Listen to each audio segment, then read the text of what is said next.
Factor, कौन सा factor होता है जिससे इंसान को आराम का अनुभव होता है, साथ ही साथ क्या होता है जिससे इंसान को लाभ है एसी के अंदर में, और क्या ऐसा है जो एसी से नुकसान भी है।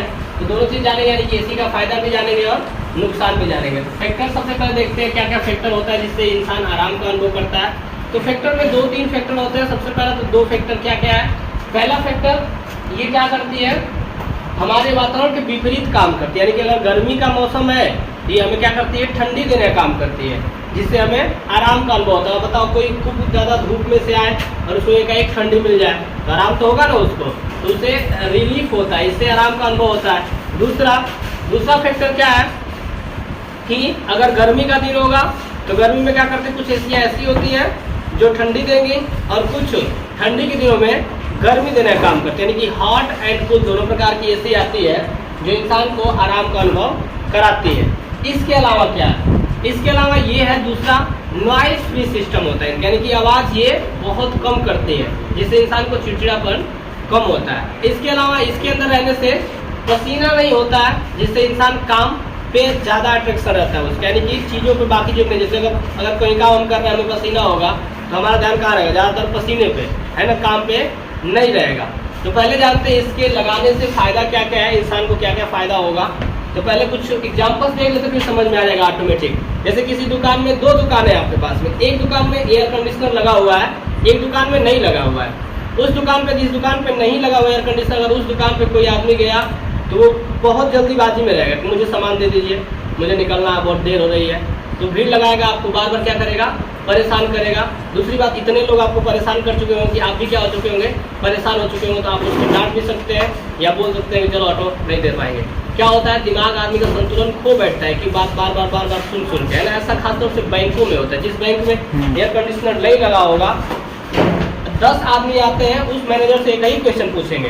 वो हालांकि आदमी के लिए क्वेश्चन नया है लेकिन मैनेजर के लिए क्वेश्चन सेम हो गया, क्योंकि 20 प्रकार के लोग हैं और 20 प्रकार से क्वेश्चन कर रहे हैं, तो वो तो एक ही बात का जवाब दे रहा है सुबह से शाम तक, उसको ला के रख कितना बार पूछ रहा है। अब उसका माइंड एकदम बिल्कुल डिस्ट्रैक्ट हो जाता है, फिर वो कुछ उल्टा सीधा बोल देता है। तो उसकी गलती नहीं, वहाँ गलती क्या, उसका माइंड शांत नहीं रहा, क्योंकि उस बैंक में एयर कंडीशनर नहीं लगा हुआ है। लेकिन वहीं पर जिस दुकान में एयर कंडीशनर लगा हुआ है, अगर उसमें आदमी घुसेगा तो गर्मी में से जाकर वहाँ जा रहा है तो क्या फ़ायदा होगा उसको। सबसे पहले तो वो आराम से छोड़ो कुछ देर, थोड़ा गर्मी खत्म हो जाए, है ना, तो आराम से वहाँ बिल्कुल क्या हो जाएगा, शांति रहेगी।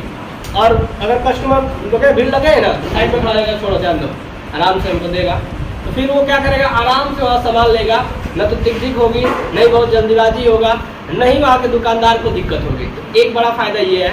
मॉल में एयर कंडीशनर लगाया जाता है, फुल्ली एयर कंडीशनर होता है मॉल में, हालांकि पता होगा कितना कीमत पड़ता होगा। एयर कंडीशनर का मतलब बिल ज़्यादा गिरती है ना, तो उसका फायदा क्या होता है, मॉल दिखाने के लिए होता है। अगर आप उसमें घुसे, भले नहीं सामान खरीदोगे, लेकिन जब दिमाग शांत रहेगा ना, तो कोई भी चीज़ आप देखेंगे तो आपके आइज में क्या होगा, कैच जाएगा, आपके माइंड में वो चीज़ सेट हो जाएगा।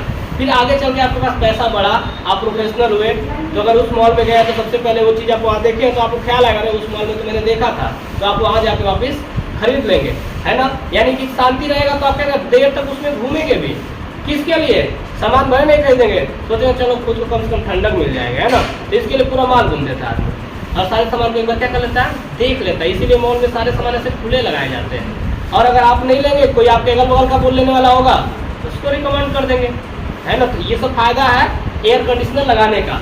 जिस बैंक में एयर कंडीशनर लगा होगा वहाँ भी बहुत बड़ा फायदा है, वहाँ के ना मैनेजर को ज़्यादा दिक्कत होगी, न वहाँ के कैशियर को ज़्यादा दिक्कत होगी, नहीं वहाँ के बैंकर्स को जो खाता खुलवा रखे हैं, खाता धारकों को दिक्कत होगी। क्यों, आराम से जाएंगे लोग, थोड़ा सा भीड़ रहेगा, लाइन में तो आराम सुकून से खड़े रहेंगे, क्योंकि एयर कंडीशनर लगा, उनको आनंद फील हो रहा है। मैंने बताया ना कि गर्मी से जाके ठंडी में गए हुए हैं, उनको पूरा ठंडी वाला एहसास मिल रहा है, तो कौन बाहर निकलेगा जल्दी, है ना। कुछ लोग काम हो भी जाता है एयर कंडीशनर वाले में, जाकर बैठ जाते हैं साइड में, कुछ देर बाद जाएंगे, ऐसा देखने को मिलता है। ये सब क्या है, इसका फायदा है ना, कि आदमी को खुजली पे ध्यान नहीं रहता। अभी पसीना ज़्यादा होगा तो क्या करेगा, बाद में खुजलाएगा, पसीना पोछेगा, वहाँ उसका ध्यान है, काम बहुत कम कर पाता है आदमी, और चिड़चिड़ापन ज़्यादा हो जाता है ना। तो ये सब दिक्कतें होती हैं। इसके अलावा नुकसान भी जानेंगे। अभी तो ये फ़ायदा था सब, ये सारे फायदे होते हैं, इंसान शांति, उसका दिमाग शांत रहता है, काम बहुत ज़्यादा हो जाता है, दिमाग उसका कंट्रोल में रहता है, ये सारा फायदा है। लेकिन नुकसान क्या है, इसका नुकसान भी है अगर एयर कंडीशनर में आप काफ़ी देर तक रहते हैं और एकाएक धूप के संपर्क में आते हैं तो आपकी त्वचा क्या होगी, बर्न होगी, हॉट बर्न हो सकती है। इससे क्या होगा, आपके त्वचा पर लाली छाएगी, है ना, मतलब खुजली टाइप की होगी। त्वचा बर्न से क्या होगा, रिएक्शन भी हो सकता है, स्किन कैंसर भी हो सकता है। अगर ज़्यादा अधिक मात्रा में आपने कूलिंग लिया और एकाएक धूप में आ गए तो स्किन कैंसर भी हो सकता है। इसके अलावा हड्डियाँ कमज़ोर भी हो सकती हैं। इससे हड्डियाँ कैसे कमज़ोर होती हैं, लगातार अगर कूलिंग में रह रहे हैं, सूर्य का प्रकाश आपको नहीं मिल रहा है तो सूर्य के प्रकाश से आपको क्या मिलता है, सूर्य का प्रकाश क्या करता है, कार्बोहाइड्रेट देता है, जिससे हमारी हड्डियाँ मजबूत होती हैं। अब कार्बोहाइड्रेट आपको मिल नहीं रहा है तो फिर क्या होगा, हड्डियाँ हमारी कमज़ोर होंगी। तो इससे हड्डियाँ भी आपकी कमज़ोर होती हैं, त्वचा संबंधी रोग ज़्यादा हो जाते हैं। तो अगर आप एसी में रहते हैं तो आप उस टाइम प्रवेश करिए जिस टाइम सूर्य आपका, सूर्य का धूप ले लीजिए अच्छे से, उसके बाद प्रवेश कर लीजिए 10-12 बजे के बाद। और निकलने का टाइम जो होता है 6 से 7 बजे निकलते हैं तो नुकसान कम होगा, क्योंकि सूर्य जब डूब चुका होगा तो उस टाइम सूर्य का प्रकाश पड़ेगा नहीं, जिस त्वचा संबंधी रोग आपको कम होंगे।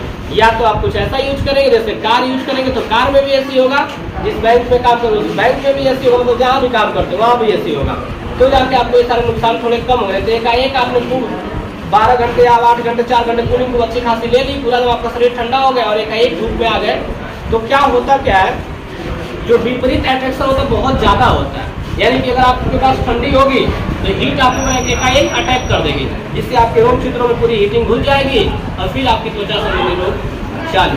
तो खुजली होने वाली प्रॉब्लम होती है, फिर लाली लाली छा जाती है, जगह जगह पे चेहरे पे अलग अलग प्रकार के दाने निकल जाते हैं लाल लाल से, ये सब होता है। और फिर इसका लोगों को इलाज करवाना पड़ता है। यही सारी प्रॉब्लम्स होती हैं, हड्डियाँ कमजोर, स्किन में दिक्कत, आंखों से प्रॉब्लम होगी। आंखों में क्या प्रॉब्लम होती है, एकाएक सूर्य को देख लेंगे तो आपको पता अजीब तरीके की होने लगेगा।